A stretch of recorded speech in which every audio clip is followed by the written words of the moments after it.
I'm I'm here for today to be your reporter number 1. First, let's read the given statement. Mr. Reyes, a public school teacher, started a small business selling book supplies. She bought 100 notebooks at 30 pesos each from a wholesaler.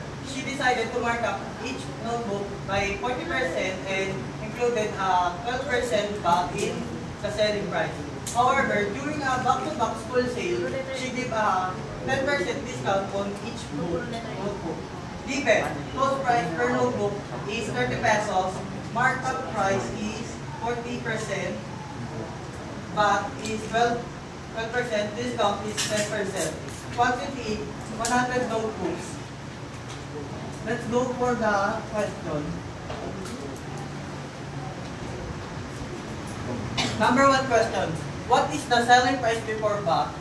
I use the formula for the selling price before VAT is cost price plus markup price. First, let's get the markup price. 40% of 30 is 40, ginawa kong decimal. So, naging 0.40 siya times 30 equal to 12 pesos. Selling price before VAT is 30. The cost price plus the profit. Markup price is equal to 42. What is the VAT amount?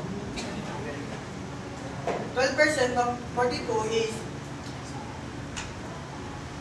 yung 12, ginawa ulit decimal, kaya siya naging 0.12 times 42 equal to 5.04 pesos.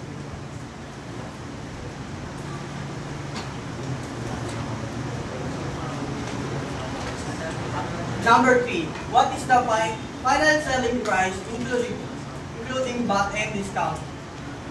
Selling price including VAT 42 plus 5 pesos 4 centavos is equal to 47 pesos 4 centavos. Discount. Ginawa ko ulit siyang decimal yung discount to kaya siya naging 0.10%, ay 0.10 times 47 pesos 4 centavos is equal to 4.704. Final selling price. 47 minus 4.04 is equal to 47 pesos 3.336 or 47.34 centavos. What is the profit per notebook after applying the discount and VAT? Profit per notebook is 12 pesos 34 centavos. Quantity of the notebooks is 100. So the total profit is 12.34 times 100 is 1,234 pesos. What is the total profit or loss?